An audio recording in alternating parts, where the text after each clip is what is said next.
Bonjour et bienvenue pour cette leçon consacrée au roman. Dans cette vidéo, vous trouverez abordées toutes les notions inscrites au nouveau programme de lycée. Vous êtes prêts? On y va! Et on commence par un long voyage, parce que lorsqu'on cherche d'où vient le roman en France, on se retrouve emporté très loin. On se retrouve emporté il y a 5000 ans au Moyen-Orient avec Gilgamesh, il y a 3000 ans en Grèce avec l'Iliade ou l'Odyssée, il y a on ne sait pas très bien combien de temps en Inde du Nord avec le Ramayana ou le Mahabharata. Ce sont là les plus anciennes traces écrites de récits oraux auxquels se rattache notre histoire. Et je dis bien notre histoire car ils ont été créés dans un espace qui est commun à toutes ces communautés et que l'on appelle l'espace indo-européen. Il s'agit d'un espace géographique qui, comme son nom l'indique, part de l'Inde du Nord, couvre le Moyen-Orient et arrive jusqu'en Europe, mais c'est également un espace culturel qui est fédéré autour d'une langue racine, qui est le sanskrit, et qui a donné une multitude de langues filles qu'on appelle les langues indo-européennes, et c'est ce qui explique notre grande facilité à apprendre certaines langues, comme l'allemand, l'anglais, le latin, par rapport à d'autres langues. Je pense par exemple au chinois. C'est qu'en fait, elles ont la même structure et le même fonctionnement lié à cette langue mère commune. Alors, l'espace indo-européen, il est également fédéré autour d'imaginaires et de valeurs communes. Et ces récits, qui se sont perpétués dans la langue traditionnelle orale avant d'être consignés par écrit, quelquefois tardivement, comportent un certain nombre de points communs et sont appelés des épopées. Qu'est-ce qu'une épopée? On trouve dans Wikipédia la définition suivante, qui insiste au niveau de la forme sur l'oralité, qui prend la forme d'un poème chanté et versifié, et dans le fond, d'un récit qui propose une succession d'actions qui vont faire sens. Nous devons à Platon, il y a 2500 ans, d'en avoir posé les impératifs de création au travers de 3 valeurs. Il s'agit de présenter ce qui est beau, il s'agit de proposer un récit vraisemblable et de promouvoir des valeurs morales. On a longtemps ignoré que l'épopée avait en réalité largement débordé les frontières indo-européennes et qu'il en existait en Afrique, en Asie et finalement dans toutes les communautés humaines sur la planète. Alors pourquoi cette universalité de l'épopée? On peut avancer une hypothèse. C'est que l'épopée propose par le récit de donner du sens à une aventure humaine.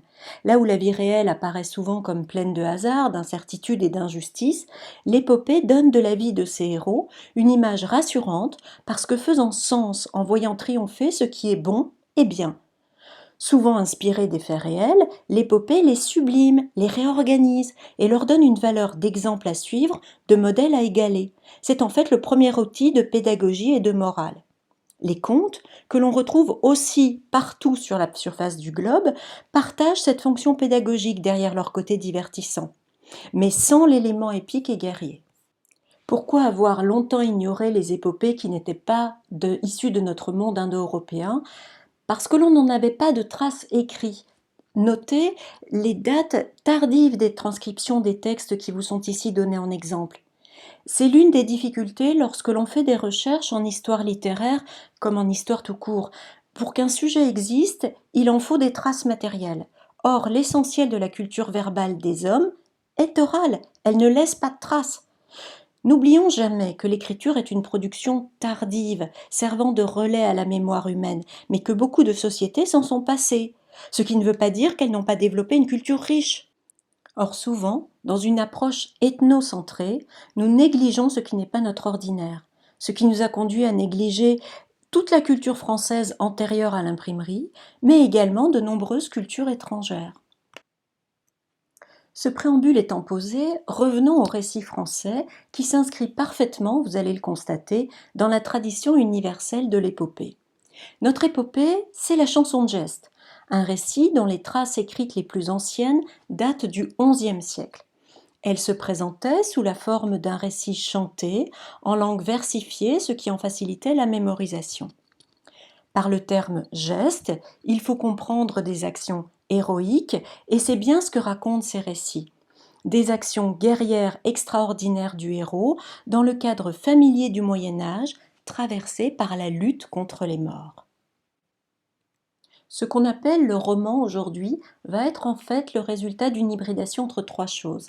La chanson de geste que nous venons de voir, duquel on retiendra les actions et les péripéties nombreuses, la poésie lyrique, dont on retiendra la dimension sentimentale, et si vous avez du mal avec les notions de poésie qui ont été abordées depuis le début de cette vidéo, n'hésitez pas à aller voir celle qui est consacrée à la poésie.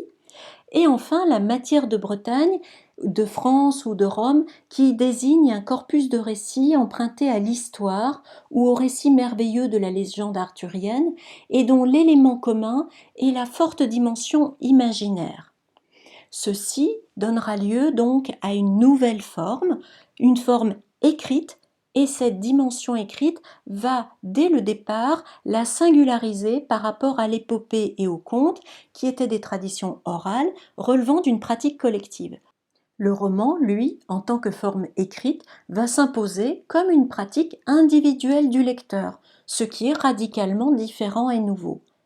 D'où vient ce terme roman? Il vient tout simplement du nom de la langue que l'on parle à cette époque-là et qui va caractériser un état du français intermédiaire entre le latin et le français moderne. Le mot désignera donc au départ la langue, il désignera ensuite ces récits pleins de rebondissements et d'imaginaire écrits dans une langue non savante et qu'on distingue des autres livres, et puis finalement il y restera attaché. Et je terminerai sur cette dernière étape du roman en attirant votre attention sur le fait que, dès l'origine, vont exister des formes comiques, qu'elles soient parodiques ou satiriques, qui viendront à chaque fois enrichir le roman et nous rappeler que non, ce n'est pas qu'un genre sérieux. Le XVIIe marque un tournant dans la destinée du roman. En effet, le courant précieux, injustement traité depuis Molière et ses précieuses ridicules, va exploiter le genre pour y exprimer ses revendications. Et le mouvement précieux, que l'on caricature souvent comme uniquement préoccupé d'exercices de style un peu futiles, a de revendications. Il a même des revendications féministes. Que veulent dire ces aristocrates qui s'expriment alors, qu'ils soient hommes ou femmes d'ailleurs? Eh bien, ils veulent dire que l'épée n'est pas tout, que la femme n'est pas qu'un objet d'échange commercial, et que tout le monde aurait à gagner à des rapports plus apaisés entre hommes et femmes, que le cœur, les sentiments peuvent y trouver leur place. Les romanciers, et beaucoup d'entre eux seront des romancières, c'est un fait notable qu'il faut souligner, vont donc utiliser le roman pour y développer cette vision du monde innovante. Ils vont, dans cet esprit, initier un certain nombre de changements notables. Changements dans le fond, en sortant le roman du champ épique pour y développer la dimension psychologique et l'intériorité des personnages. Les rebondissements, désormais, ne seront plus des actes de bravoure, mais caractériseront les errements des cœurs et des âmes. Changement également dans la forme, puisque le roman précieux va renoncer à la forme versifiée pour imposer une prose romanesque qui sera élégante, raffinée et qui l'élèvera au-dessus de son statut de langue vulgaire dont elle était jusque-là originellement entachée. Au XVIIIe siècle, le roman est assez largement développé en Grande-Bretagne et a déjà donné quelques classiques. Mais en France, il a mauvaise presse auprès des écrivains en raison même des caractéristiques liées à son histoire. On lui reproche d'abord les invraisemblances de ses péripéties et les éléments irrationnels dont il peut être émaillé. On lui reproche ensuite, et j'ai envie de dire surtout, d'être un genre féminin. Pourtant, constatant son succès, les philosophes qui ont à cœur de diffuser leurs idées dans la population éduquée de leur temps vont à leur tour s'en saisir et l'utiliser à leur bénéfice. À côté des essais et autres dictionnaires, ils vont utiliser le roman comme instrument d'argumentation indirecte. Et ce sera une stratégie d'autant plus efficace qu'elle leur permettra d'utiliser la fibre sensible. Mais pour bien marquer leur différence vis-à-vis des romanciers médiévaux et baroques qu'ils méprisent, ils s'ingénieront à mettre en avant le caractère véridique de leurs récits en leur donnant par exemple la forme de romans épistolaires et de journaux intimes qui donc abondent à cette époque. Fort des acquis des XVIIe et XVIIIe siècles, le roman trouve un terreau plus favorable au XIXe. D'autant que l'industrialisation a entraîné une urbanisation qui a accru l'alphabétisation d'une large part de la population. Il va donc devenir un canal essentiel de diffusion des idéologies de cette époque, que ce soit les idéologies élitistes du romantisme, attachées à valoriser l'idée d'un homme exceptionnel, avec le triomphe de l'individu qui s'élève par lui-même et pour lui-même, ou que ce soit des idéologies plus sociales universalistes, attachées à rendre compte d'un réel que l'art avait toujours caché, celui de l'ordinaire et du banalement laid de l'existence. C'est à ces romanciers révolutionnaires que nous devons la création de la figure de l'anti-héros, qui remet en cause les normes de Platon et qui entraînera la fureur de la critique. Dans le monde désormais largement alphabétisé du XXe siècle, le roman peut désormais se déployer pleinement. Que ce soit le roman réaliste qui va se poursuivre, que ce soit le roman d'anticipation qui va se développer à partir des innovations technologiques et scientifiques, que ce soit le nouveau roman qui proposera au sortir de la Seconde Guerre mondiale une identité tout à fait nouvelle et du personnage et de l'intrigue, que ce soit l'heroic fantasy qui peut nous apparaître comme une résurgence du roman épique médiéval, avec toujours l'existence de formes comiques, qu'elles soient satiriques ou parodiques.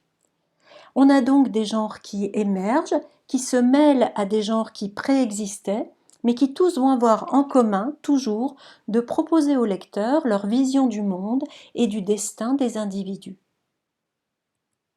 Et c'est ce que je vous propose de retenir de cette leçon sur le roman, le fait qu'il soit une reconstruction du monde et de l'existence des hommes.